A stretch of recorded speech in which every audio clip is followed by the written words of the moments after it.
ये कहानी शुरू होती है आज से लगभग 500 साल पहले, जब लगभग पूरे भारत पर मुस्लिम सम्राटों का कब्जा था। एक तरफ शाहजहां तो दूसरी तरफ आदिल शाह और दक्कन के सुल्तान अब्दुल कुतुब शाह। एक देश जहां पर हिंदुओं का घर था, वहां पर पूरी तरह से मुस्लिमों और पुर्तगालियों का कब्जा था। दक्कन के सुल्तान ने अपनी फौज में एक मराठा सेनापति नियुक्त किया था, जो बहुत ही निर्भीक और पराक्रमी था, जिसका नाम था शाहजी भोंसले। 19 फरवरी साल 1630 को शाहजी भोंसले के घर एक बच्चे का जन्म होता है।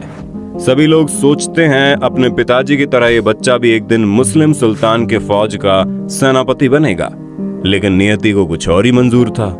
किसे पता था एक ऐसा बच्चा जिसका पिता खुद मुस्लिम सम्राट की फौज का सेनापति है, एक दिन भारत में जितने भी मुस्लिम सम्राट मौजूद हैं, वो सभी उस बच्चे के सामने घुटने टेक देंगे।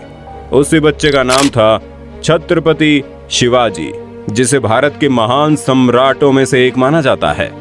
अरब और खाड़ी देशों से आए हुए मुसलमान भारत के राज्यों पर कब्जा तो कर लिए थे, लेकिन इतनी दूर से यहाँ के राज्यों और किलों को संभालने के लिए मंत्रियों को लाना संभव नहीं हो पाता था।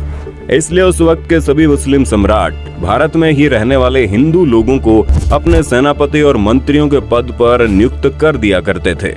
इसी सिलसिले में दक्कन के सम्राट ने शाहजी भोंसले को अपनी फौज का सेनापति नियुक्त कर लिया। शाहजी सेना में उच्च पद पर आसीन थे और साल 1630 में महाराष्ट्र के जुन्नर के समीप शिवनेरी के किले में उनके और जीजाबाई के यहाँ एक पुत्र का जन्म हुआ। स्थानीय देवी शिवाय के नाम से पुत्र का नामकरण हुआ, जो आगे चलकर छत्रपति शिवाजी महाराज के नाम से विश्व विख्यात हुए। शिवाजी के पिता का काम के सिलसिले में हमेशा घर से बाहर रहना होता था, इसलिए शिवाजी की देखरेख उनकी माताजी और उनके गुरु दादू जी किया करते थे। शिवाजी के गुरु का मानना था कि शिवाजी भी जब बड़े होंगे तो वो अपने पिता की तरह मुस्लिम सम्राट के एक बेहतरीन सेनापति बनेंगे। ये वक्त था 1646 के लगभग, जब शिवाजी की उम्र महज 16 साल की थी। उस वक्त भारत में किसी भी हिंदू शासक का अपना स्वतंत्र राज्य को स्थापित कर पाना लगभग असंभव था, क्योंकि भारत के लगभग हर एक हिस्से में मुस्लिम सम्राट का कब्जा था। और अगर कोई हिंदू शासक अपना स्वतंत्र राज्य स्थापित करना भी चाहता तो उसके लिए 3 परिस्थितियों का होना बड़ा जरूरी था। एक कि वो शक्तिशाली साम्राज्य के केंद्र से दूर हो, ताकि कोई भी सम्राट उस पर अटैक न कर पाए। जमीन खेती के लिए अनुपयोगी हो, ताकि कोई भी मुस्लिम सम्राट उस पर कब्जा करने के बारे में सोचे ही नहीं। और तीसरा ये कि वो राज्य जंगलों से घिरा हो, ताकि छापामार युद्ध या फिर गोरिल्ला युद्ध किया जा सके। यही परिस्थितियां साल 1646 में शिवाजी के लिए अनुकूल बनी, जब इन्होंने स्थानीय किसानों मावली के समर्थन से अपनी सेना का निर्माण किया। शिवाजी बहुत ही अच्छी तरह से जानता था कि किसी भी साम्राज्य को स्थापित करने के लिए किलों की क्या महत्वता है, इसलिए सिर्फ 15 साल की उम्र में ही उन्होंने आदिल शाह अधिकारियों को रिश्वत देकर तोड़ना, चाकन और कुंधाना किले को अपने अधिकार में कर लिया। इसके बाद उन्होंने थाना फोर्ट, कल्याण फोर्ट और भिवंडी फोर्ट को मुल्ला अहमद से छीनकर अपने अधिकार में कर लिया। इन घटनाओं ने आदिल शाही साम्राज्य में हड़कंप मचा दिया कि आखिरकार ऐसा कौन आ गया जो मुस्लिम सम्राट किस साम्राज्य में दखल अंदाजी कर रहा है। जैसे उन्हें पता चला कि ये काम कोई और नहीं बल्कि शाहजी भोंसले का बेटा शिवाजी कर रहा है। शिवाजी को रोकने के लिए उनके पिता को गिरफ्तार कर लिया गया।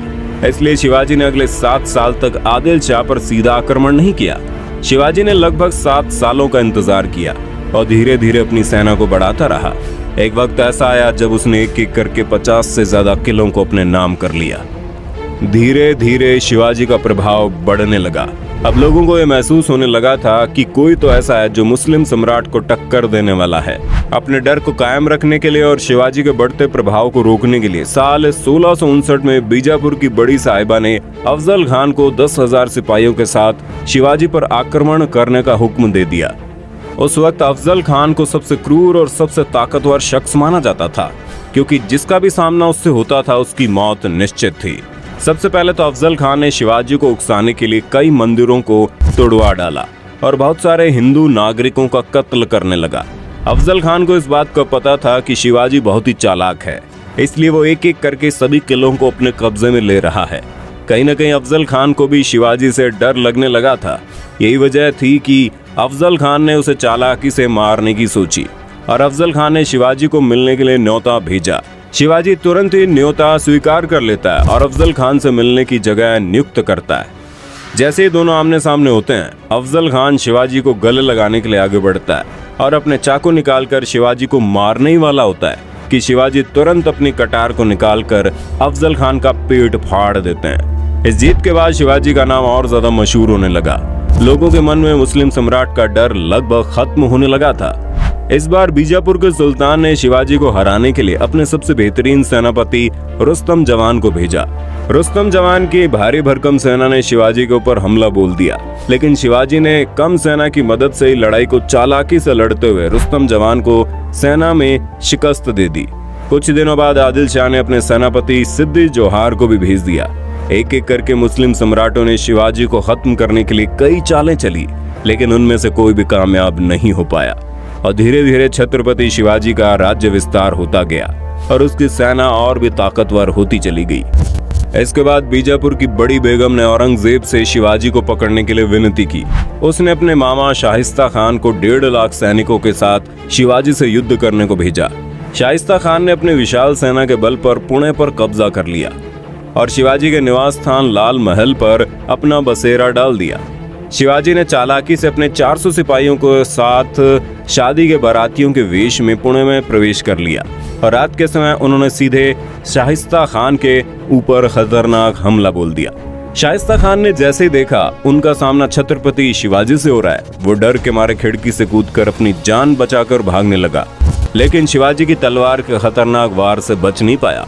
हालांकि शाइस्ता खान जिंदा तो बच गया, लेकिन उसके हाथ की उंगलियां शिवाजी की तलवार से कट गई, जिसकी वजह से उसकी बहुत बेइज्जती हुई। अब तक शिवाजी का साम्राज्य विस्तार बेहद ज्यादा हो गया था और उसकी सेना लगातार हो रही जीत की वजह से बेहद जोश में थी।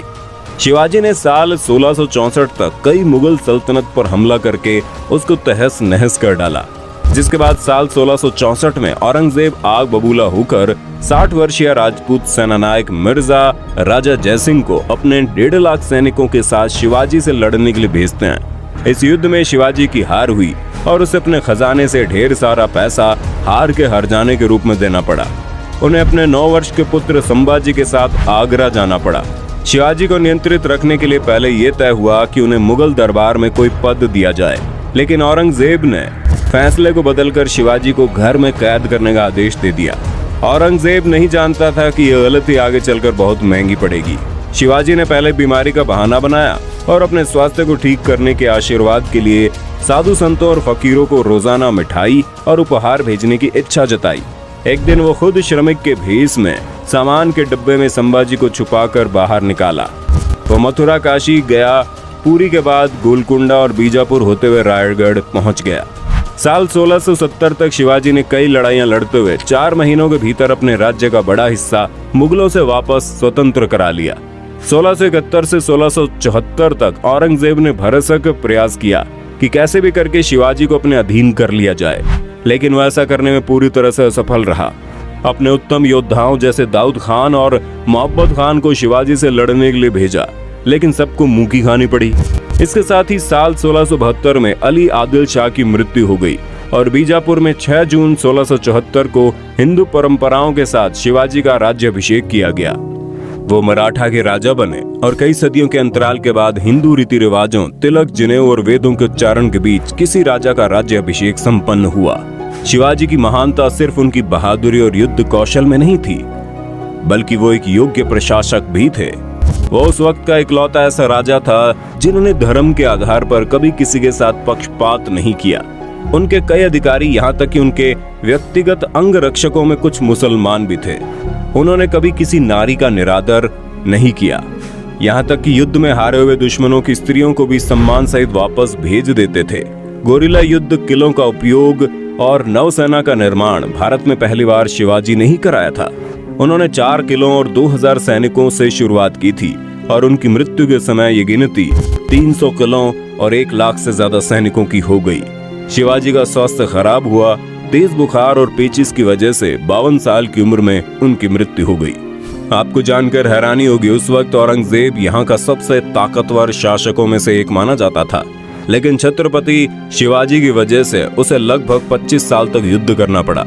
और अपने जीवन के अंत तक युद्ध लड़ते लड़ते औरंगजेब पूरी तरह से बर्बाद हो चुका था और छत्रपति शिवाजी वो शख्स था जिसकी वजह से कई सालों लंबी लड़ाई के बाद एक बार फिर से पूरा हिंदुस्तान भगवामयी हो गया। दोस्तों, ये जानकारी आपको कैसी लगी और आप वीर छत्रपति शिवाजी के बारे में क्या सोचते हैं, कमेंट में बताना।